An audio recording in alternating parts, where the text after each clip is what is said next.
Obapa, let me join you. You see, you need not worry, I am a poet.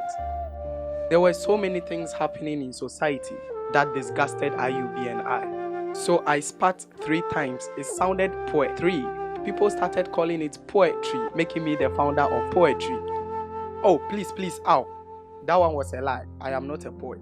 But I can still tell you a Ghanaian poetry story. I see poetry to be in Deura Japa throwing his spear at Shakespeare.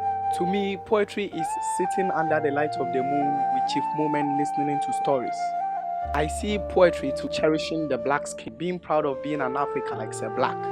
You may not know, but poetry is being addicted to speeches, loving writing like Kwame Wright.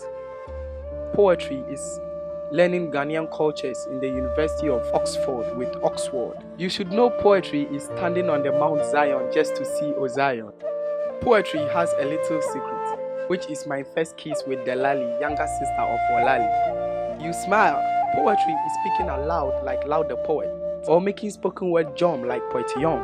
Let me tell you, poetry is rhyming when it's sunny like Rhyme Sunny. Poetry is telling the story of one Nancy, pouring libations saying Yameme Dawasi, Nana Sasi. Do you like it? There is another thing about poetry, which is planting words in zongos to be watered by Motombo. You have no idea. You've been created perfectly, so I tell you, poetry is 100%. Obapa, let me take you to Bentino, who is addicted to jollof with Gino. I can also inform Natty Ugly of your elegant beauty, Miss Pretty.